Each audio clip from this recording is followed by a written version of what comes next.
Hello friends, कैसे हैं आप सभी। आई होप आप सभी अच्छे होंगे।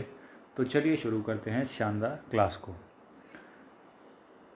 तो आज की क्लास का इंट्रो देना चाहूँगा मैं आपको। दरअसल बात यह है कि जैसा कि आपको दिख रहा होगा, English grammar for all competitive exams, मैं एक नई सीरीज़ पर वर्क कर रहा था कुछ दिनों से। मैंने सोचा कि अब जितने भी गवर्नमेंट एग्ज़ाम हैं, ऑब्वियस सी बात है, हर किसी एग्ज़ाम में सिर्फ ऐसा तो है नहीं कि वोकैब पार्ट ही आएगा। अब एनडीए ले लो, एनडीए में मतलब वोकैब पार्ट बहुत ज़्यादा आता है। मतलब कम से कम 5 एंटोनियम 5 सिनोनियम तो होते ही हैं, और वो 10 तक भी पहुंच जाते हैं। एक क्वेश्चन 4 नंबर का तो लगा लीजिए 40 नंबर के एंटोनियम, 40 नंबर के सिनोनियम, बहुत हो जाता है। But SSC, CGL, CHSL, CPO, इनमें भी अच्छे लेवल की इंग्लिश आती है। तो मुझसे मेरे कुछ दोस्तों ने कहा कि मैं ग्रामर पे वर्क करूं, तो इसीलिए मैं ले आया। मैंने जो मटेरियल रखा है आपके लिए, मतलब जो मैंने अपने नोट्स बनाए हैं, बेसिकली ये नोट्स आप सभी के लिए हर तरीके से काम आएंगे। मतलब मैंने उनको ना तो प्रॉपर इंग्लिश में लिखा, ना प्रॉपर हिंदी में। मतलब मैंने टाइपिंग तो हिंदी इंग्लिश दोनों में की है, बट वो आपके लिए परफेक्ट है अगर आप कोई भी एग्ज़ाम दे रहे हो, कोई भी एनी एग्ज़ाम। हाँ, वो आप उसकी मत कहना आईलेट्स और टॉफल की, वो अलग बात है। बट कोई भी इंडियन गवर्नमेंट एग्ज़ाम जिसमें इंग्लिश है, उनके लिए जो मैं ये सीरीज़ चला रहा हूँ वो बिल्कुल सफिशिएंट है। बिल्कुल ये लगा लो, ना 1% कम, ना 1% ज़्यादा। ठीक है। हाँ, लेवल के अकॉर्डिंग है। अब कोई एग्ज़ाम्स ऐसे होते हैं, एमटीएस इंग्लिश वैसे सही आती है, बट उस लेवल की नहीं आती जिस लेवल की सीपीओ में आती है, सीजीएल में आती है। तो बस वही है, लेवल के अकॉर्डिंग आप अपनी प्रैक्टिस रख सकते हो। कंसेप्ट सबके लिए जो मैं आपको अपनी सीरीज़ में बताऊंगा वो सारे सेम हैं। लेवल आप अपना चेक कर सकते हो, अपना बढ़ा सकते हो क्वेश्चन के थ्रू। बाकी थ्योरी जो मैं पढ़ाऊंगा आपको, उससे हर क्वेश्चन हो जाएगा, इस बात की मेरी गारंटी है। ठीक है, तो चलिए शुरू करते हैं शानदार क्लास को। अब दिख गया वैसे आपको, बट मैं बताना चाहूँगा आपको। जैसे ही हम ग्रामर की शुरुआत करते हैं, कोई पहले टेंसेस से स्टार्ट करता है। कोई ये सोचता है कि भाई एक्टिव पैसिव बहुत हार्ड आती हैं। नहीं नहीं नहीं, डायरेक्ट इनडायरेक्ट स्पीच भी बहुत हार्ड आती है, कहाँ से स्टार्ट करें। तो जो जेन्युइन, मोस्टली जिन्होंने पहले अगर थोड़ी बहुत तैयारी की है तो वो जानते होंगे कि जो सारी चीज़ का बेस है ग्रामर में, वो टिका है एक कंसेप्ट पर, और वो कंसेप्ट है वर्ब का। वर्ब आपके कई टॉपिक्स में आती है, चाहे वो टेंस हो, वॉइस हो, स्पीच हो, subject verb agreement, question tags में भी उसका यूज़ होता है। आपका noun, pronoun, adjective, conjunctions, almost सारे टॉपिक्स में आपकी वर्ब यूज़ होती है। इसीलिए मैंने आज वर्ब जो बेसिक है, वर्ब बेसिक वाली, ठीक है, वर्ब बेसिक चैप्टर है। मतलब ऐसा नहीं है कि मैं खुद बेसिक कह रहा हूँ, वर्ब बेसिक है। इस वर्ब बेसिक में हम आपकी जो वर्ब पढ़ते हैं, उसमें वर्ब दो पार्ट्स में कैरेक्टराइज्ड होती है। एक हेल्पिंग वर्ब जिसको हम ऑक्सिलरी कहते हैं, और एक मेन वर्ब। और ये जिस बेसिस पर कैरेक्टराइज होती है वो बेस होता है फंक्शन का। मतलब मेरी राइटिंग थोड़ी अच्छी ना है तो माफ़ करना। मतलब वैसे तो मैं पूरी कोशिश करूँगा कि समझा दूँ, बट माउस से ऐसा ही होता है। ठीक है, तो बेसिक वर्ब में हम पढ़ेंगे। वैसे तो आप सभी को पता होगा, मतलब स्कूल्स में इतना नहीं बताते हैं, वो तो यूजुअली वर्ब्स का मॉडल तक पढ़ा के बस is am are was verb, modal बस ख़त्म कहानी। बट कॉम्पिटिटिव एग्ज़ाम्स के लिए जब हम पढ़ते हैं तो हमें सारी चीज़ें पढ़नी पड़ती हैं। Infinitive, transitive verb, non transitive, finite, infinite, finite, non finite verb, मतलब सब कुछ पढ़ना पड़ता है हमें।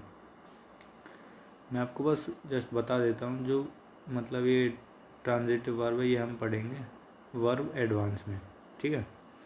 ऑब्जेक्ट के बेसिस पर वर्ब दो पार्ट्स में डिवाइडेड है, ट्रांजिटिव एंड नॉन ट्रांजिटिव।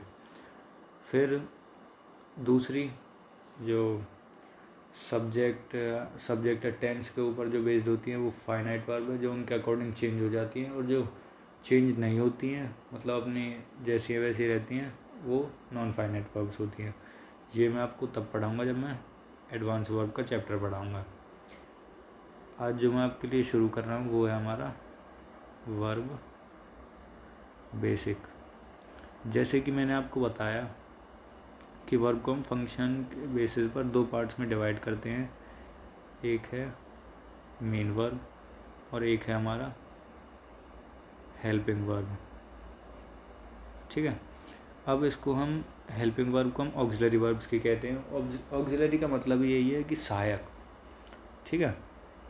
तो अब मेन वर्ब तो और डिवाइडेड नहीं है, बट जो हमारी हेल्पिंग वर्ब है ये फर्दर दो पार्ट्स में डिवाइडेड है।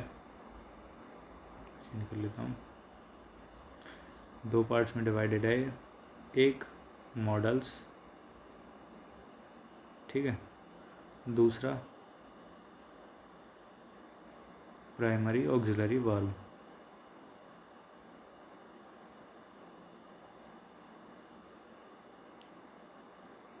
चलो मैं इसको प्राइमरी ऑक्सिलरी वर्ब, ठीक है। तो जो प्राइमरी ऑक्सिलरी वर्ब्स होती हैं, मतलब मैं इसे शुरू करता हूँ। ये तो वो वर्ब होती हैं जो मेन वर्ब और हेल्पिंग वर्ब दोनों का काम कर सकती हैं। इसमें आती हैं आपके is, am, are, was, were, has, have, do, be, have, मतलब ये सारी आती हैं आपकी प्राइमरी ऑक्सिलरी वर्ब्स में। ये आपकी हेल्पिंग वर्ब की तरह भी यूज़ हो जाती हैं और कई जगह पर ये आपकी मेन वर्ब की तरह भी यूज़ हो जाती हैं, ठीक है। एंड फिर है हमारी मेन वर्ब। अब मतलब पहले तो मुझे मेन वर्ब बतानी चाहिए थी, बट कोई नहीं। जो मेन वर्ब होती है हमारे जो सेंटेंस में जो मेन एक्शन होता है, ठीक है, ये हमारे मेन एक्शन को डिनोट करती है। जैसे कि मैं आपसे एग्जांपल देता हूँ, मेरा फ्रेंड है बादल, तो बादल इज़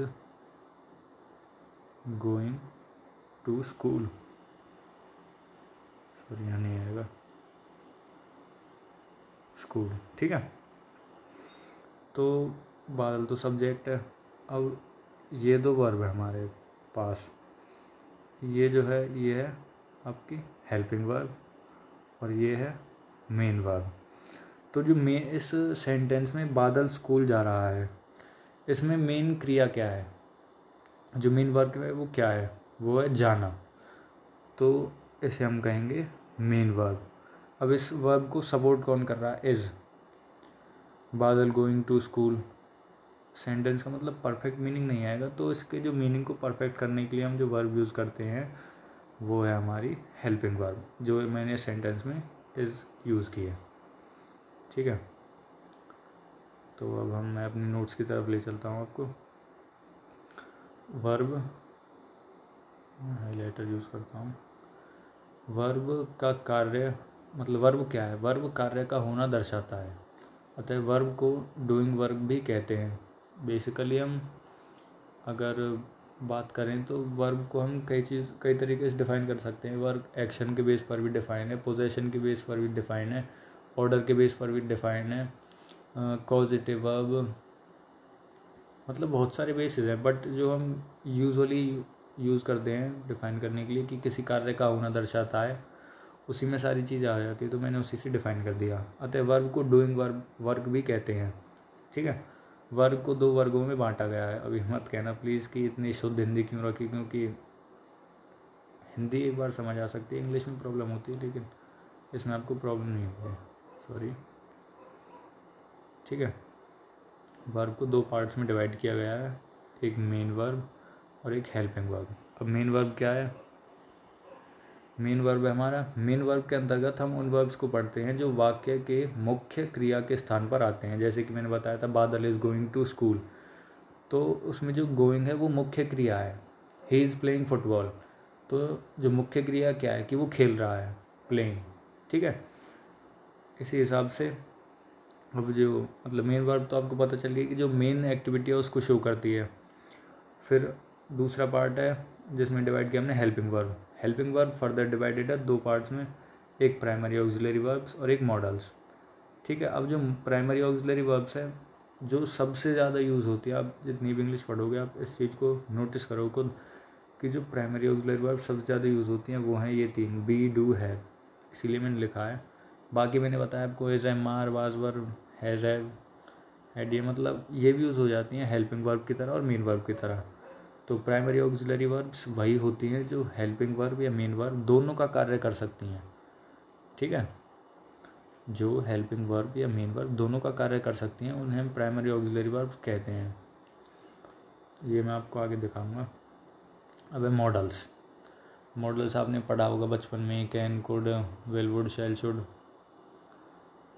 ठीक है, जो मेन वर्ब का कार्य नहीं कर सकते वो मॉडल्स हैं। जैसे ये तो मेन वर्ब का कार्य भी कर सकती हैं और हेल्पिंग वर्ब का भी, ये सिर्फ हेल्पिंग वर्ब का कार्य करेंगे। जैसे can, could, may, might, etcetera, note. अब मैं आपको एक सच्चाई से अवगत कराना चाहता हूँ। अगर आप इंग्लिश पढ़ रहे हैं, ठीक है, तो किसी अच्छी बुक से पढ़ रहे हैं जो आपको अच्छी लगती है और आपने उसमें एक्सेप्शन नहीं पढ़ी, देन माय फ्रेंड आप इंग्लिश नहीं पढ़ रहे, मतलब वो इंग्लिश आपकी किसी काम की नहीं है, स्पेशली कंपटीशन में। क्योंकि कंपटीशन में मोस्टली तो मैं नहीं कहूँगा, मतलब बेसिक रूल्स पर भी आते हैं, लेकिन जो एग्ज़ामिनर है वो एक्सेप्शंस को खूब टारगेट करते हैं और इंग्लिश का नाम ही एक्सेप्शन है। ये एकमात्र ऐसी लैंग्वेज है जिसमें बहुत ज़्यादा एक्सेप्शन है। मैं तो ये सोचता हूँ कभी कभी कि एक्सेप्शन के सिनोनियम्स में हमें इंग्लिश को रख देना चाहिए। तो बस यही है इसकी फिर एक्सेप्शन है कि वैसे तो हम मॉडल्स को मेन वर्ब की तरह यूज़ नहीं कर सकते, बट नीड और डेयर मेन वर्ब की तरह भी यूज़ हो सकते हैं, मॉडल की तरह भी यूज़ हो सकते हैं। ठीक है, आ गई एक्सेप्शन। अब need, dare and used to, इनको हम मार्जिनल ऑक्सिलरी वर्ब्स कहते हैं क्योंकि ये मल्टी फंक्शंस के तौर पर यूज़ होते हैं। नीड और डेयर इसको हम मेन वर्ब की तरह भी यूज़ कर सकते हैं, मॉडल्स की तरह भी, मतलब हेल्पिंग वर्ब भी मेन वर्ब भी। यूज टू इसे हम हेल्पिंग वर्ब की तरह भी यूज़ कर सकते हैं, मतलब मॉडल की तरह भी और एडजेक्टिव की तरह भी। ठीक है, इसलिए हम इनको मार्जिनल ऑक्सिलरी वर्ब कहते हैं। अब मैं एक एक करके इन सबको डिफाइन करूँगा। ऑक्सिलरी वर्ब्स, एडवर्ब्स जो ए वर्ब जो अन्य वर्ब के साथ प्रयुक्त होते हैं ऑक्सिलरी वर्ब कहलाते हैं। मतलब ये है कि जो और वर्ब्स के साथ यूज़ होते हैं, जैसे कि बादल इज़ गोइंग टू स्कूल, बादल इज़ प्लेइंग क्रिकेट, तो इसमें जो मेन वर्ब के साथ जो वर्ब यूज़ हो रही है वो क्या है, हेल्पिंग वर्ब है, उसे हम ऑक्सिलरी वर्ब कहते हैं। ऑक्सिलरी का मीनिंग आप सभी को पता होगा, सहायक होता है, मतलब इसी सेंस में होता है। ठीक है, इनको हम हेल्पिंग वर्ब कहते हैं। अब model auxiliary verbs. Model auxiliary verbs वो वर्ब्स होती हैं जिनको हम सिर्फ हेल्पिंग वर्ब की तरह ही यूज़ कर सकते हैं। देखना इसमें नीड, डेयर और यूज टू नहीं होगा, नहीं है ना, ठीक है। Can, could, may, might, shall, will, would, should, must और टू, ये मॉडल ऑक्सिलरी वर्ब्स हैं। इनका प्रयोग सिर्फ हेल्पिंग वर्ब के रूप में किया जा सकता है। मैं बार बार इसलिए इसको दोहरा रहा हूँ ताकि आपका रिवीजन हो जाए। मतलब आप मेरा लेक्चर देखें तो उसी में आप 2-3 बार ये चीज़ सुन लेंगे तो ये बात आपके दिमाग में बैठ जाएगी, और देखने में मतलब आपको लग रहा होगा क्या यार पागल बना रहा है, बट ट्रस्ट मी ये बहुत ज़रूरी है बेसिक्स के लिए और एडवांस के लिए बहुत ज़रूरी है। ठीक है, सीजीएल मेंस में जो, खैर अभी तो वहाँ तक पहुँचना ही बड़ी बात है आपके लिए, मतलब किसी के लिए भी। बस मेन बात यह है कि बहुत ज़रूरी है, तो इसे हल्के में ना लें इस टॉपिक को। जैसे she can run fast, can क्या है, मॉडल है, हेल्पिंग वर्ब की तरह यूज़ हुआ है, रन मेन वर्ब की तरह। मैंने मेन वर्ब को येलो हाईलाइट कर दिया और इसको green. Second, you should study English. इसमें शुड क्या है, हेल्पिंग वर्ब के तौर पर यूज़ हुआ है तो ये मॉडल है। स्टडी मेन वर्ब की तरह यूज़ हुआ है। अब marginal auxiliary verbs, used to, need, dare, ये मार्जिनल ऑक्सिलरी वर्ब्स हैं। ये ऐसे मॉडल्स हैं जिनका प्रयोग हम मेन वर्ब, मतलब मेन वर्ब के तौर पर जो यूज़ हो सकते हैं वो मैंने ब्रैकेट में लिख दिए, नीड, इफ, डेयर, एंड और एडजेक्टिव की तरह, एडजेक्टिव की तरह यूज़ टू यूज़ होता है इसलिए के रूप में भी यूज़ हो सकता है। ये नोट्स मैं आपके लिए पीडीएफ फॉर्म में अपने टेलीग्राम ग्रुप में डाल दूँगा। वैसे आप अगर लेक्चर के बीच में नोट्स बनाएं तो स्क्रीनशॉट लेकर या कैसे बना सकते हैं। अगर आपको ज़्यादा मेहनत नहीं करनी तो आप मेरे टेलीग्राम ग्रुप से जुड़कर इसकी पीडीएफ को ले सकते हैं। ठीक है, अब मैं इसके एग्जांपल दूंगा कि कैसे कैसे मेन वर्ब की तरह यूज़ होते हैं और कैसे कैसे एडजेक्टिव की तरह। जैसे I am used to sleeping late at night, I am used to sleeping late at night. अब यहाँ पर एम क्या है, एम मैंने बताया था is, am, are helping verb की तरह यूज़ होती है, मतलब ऑक्सिलरी वर्ब्स होती हैं, मेन वर्ब की तरह भी यूज़ हो सकती हैं एंड ऑक्सिलरी वर्ब्स की तरह भी, क्योंकि प्राइमरी ऑक्सिलरी वर्ब है। यहाँ पर एम हेल्पिंग वर्ब की तरह यूज़ हुआ है। जो यूज्ड टू है ये एडजेक्टिव की तरह यूज़ हुआ है, क्योंकि ये इस आई की विशेषता बता रहा है कि ये रात को लेट सोता है। सब्जेक्ट की विशेषता बता रहा है कि ये रात को लेट तक सोता है, मतलब लेट सोता है। अब इसको जीरन को देख के घबराना मत, मैं आपको वर्ब एडवांस में बताऊंगा। बस अभी के लिए आपको इतना बता दूं, जीरन का मतलब होता है वर्ब की फर्स्ट फॉर्म प्लस आईएनजी, जैसे गो प्लस आईएनजी गोइंग। ठीक है, तो वर्ब की फर्स्ट फॉर्म के साथ अगर हम आईएनजी लगा दें, स्लीप वर्ब की फर्स्ट फॉर्म, इसके साथ आईएनजी लग गया तो ये बन गया जीरन। ऐसे ही इन्फिनेटिव होता है, वर्ब की फर्स्ट फॉर्म से पहले टू जोड़ दो। ठीक है, डायरेक्ट इन्फिनेटिव में डायरेक्ट और इनडायरेक्ट ऑब्जेक्ट से रिलेटेड होता है, ये अभी आपको समझने की ज़रूरत नहीं है। जब मैं आप वर्ब बेसिक से शुरू करूँगा, फिर टेंस पढ़ाऊँगा, वॉइस वगैरह, क्वेश्चन टैग का मतलब कॉम्प्लेक्स सेंटेंसेस, उसके बाद मैं आपको पढ़ाऊँगा वर्ब एडवांस। उसमें नॉन फाइनाइट वर्ब्स में आप पढ़ेंगे जीरंट, पार्टिसिपल एंड इन्फिनेटिव, तो तब पढ़ाऊँगा मैं। अभी आप इसको ज़्यादा गौर ना दें, मतलब जो मेन चीज़ है हमारी हेल्पिंग वर्ब, मेन वर्ब, उन पर ध्यान दें। ठीक है, सेकंड एग्जांपल है हमारा आई नीड यू, नीड। अब यहाँ पर नीड मेन वर्ब की तरह यूज़ हुआ है। ठीक है, I need you, you need not come, इसमें यहाँ पर भी नीड मेन वर्ब की तरह यूज़ हुआ है। वैसे ये क्या है, वैसे ही मॉडल है, हेल्पिंग वर्ब की तरह यूज़ होना चाहिए, लेकिन यहाँ पर ये क्या किसकी तरह यूज़ हो रहा है, मेन वर्ब की तरह। और मैंने दो एग्जाम्पल दे दिए। You need not come tomorrow, तुम्हें कल नहीं आना चाहिए, इस टाइप से। थर्ड एग्जाम्पल है हमारा she does not dare to come home late, मतलब वो घर लेट आने की हिम्मत नहीं कर सकती, नहीं आ सकती। भाई डर है उसे, किसी का भी डर हो सकता है, पापा का डर है, मम्मी का डर है, डर तो है। अब उस चीज़ से डेर भी क्या है, डेर हमारा मॉडल है, मैंने आपको पढ़ाया था पहले, लेकिन यहाँ पे किसकी तरह यूज़ हुआ है, मेन वर्ब की तरह। अब इन्फिनेटिव मैंने कहा था, इन्फिनेटिव क्या होता है, टू प्लस वर्ब की फर्स्ट फॉर्म। अब ये मत कहना कि यहाँ टू नहीं है, डायरेक्ट इन्फिनेटिव है, डायरेक्ट इनडायरेक्ट ऑब्जेक्ट से रिलेटेड होता है, बाद में मैं आपको बताऊँगा। ठीक है, टू प्लस ही इन्फिनेटिव है, बस आप इतना समझ लीजिए। मेन जो हमारा फोकस है वो ये है कि डेर यहाँ पर मेन वर्ब की तरह यूज़ हुआ है।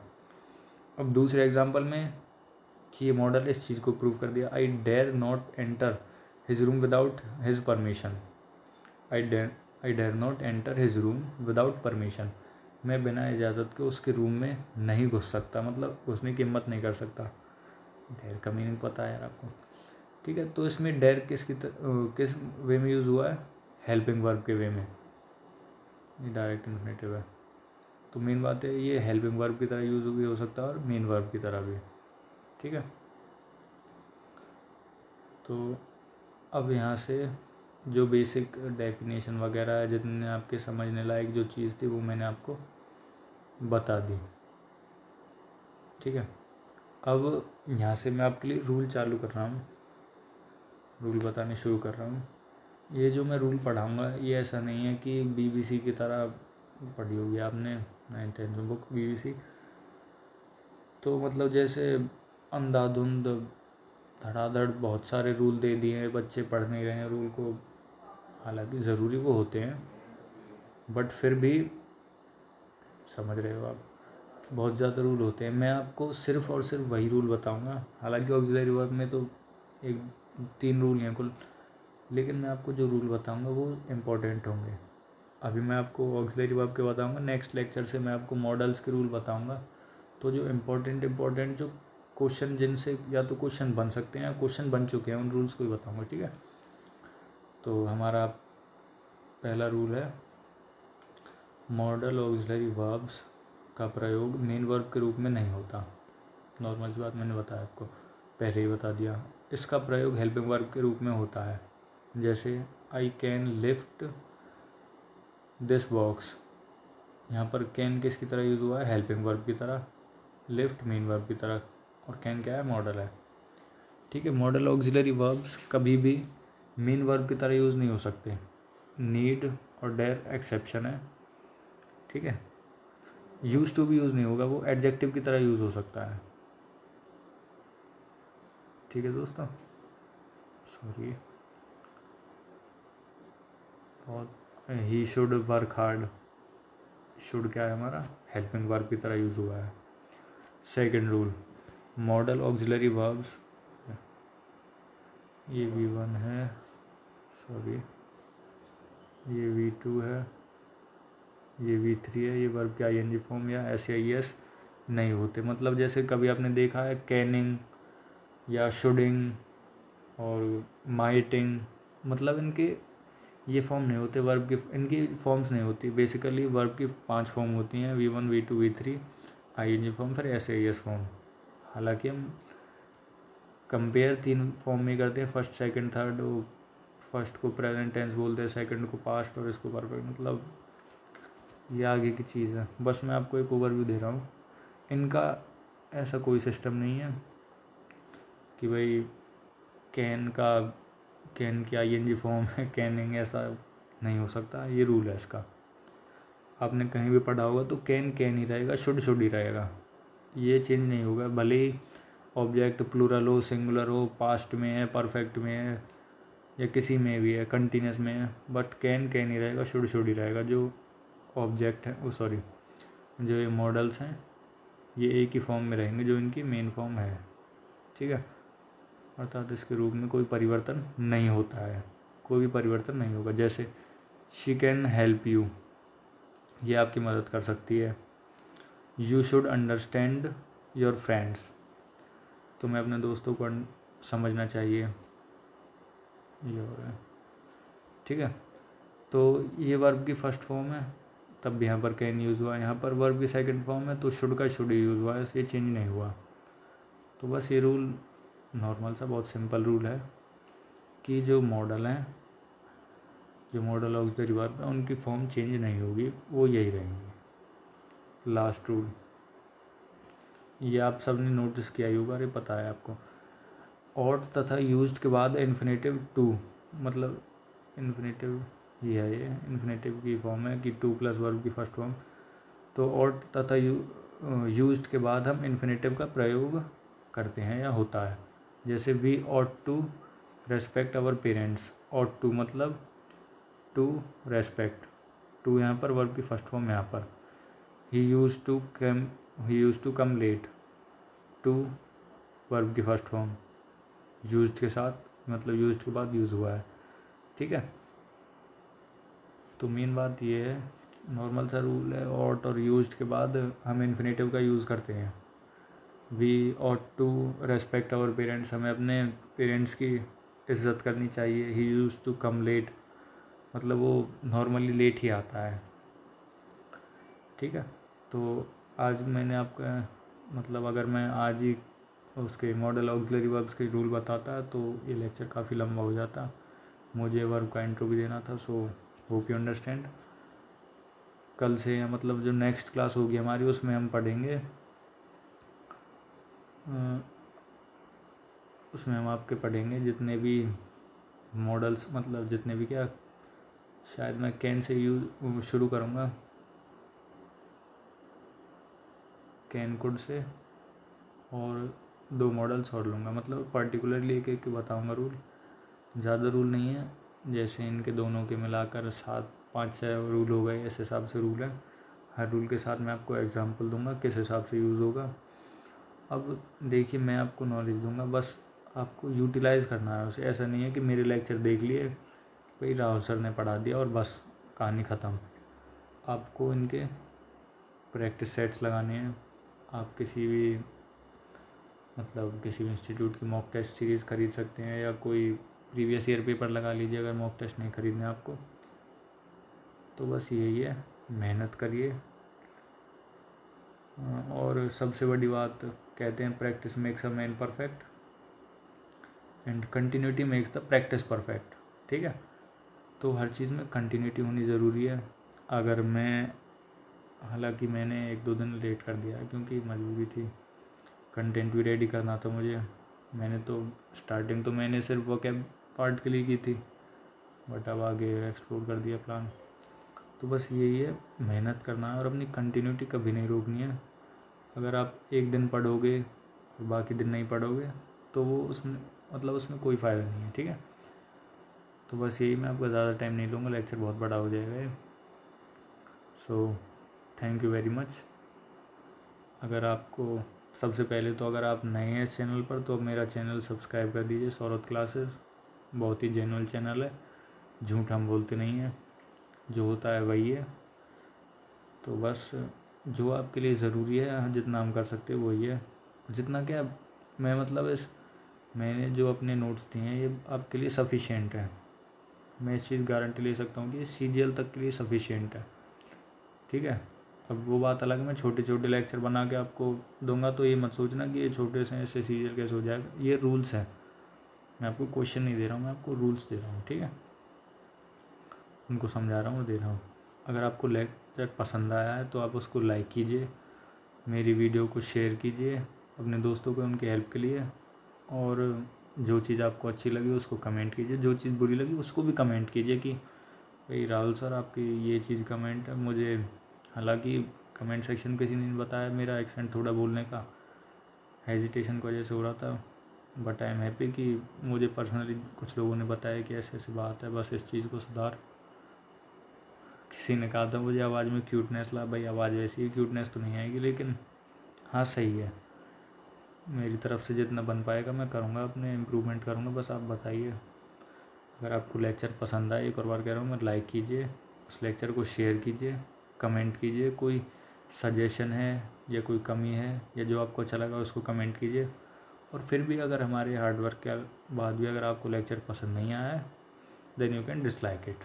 Thank you very much, have a nice day and God bless you, bye.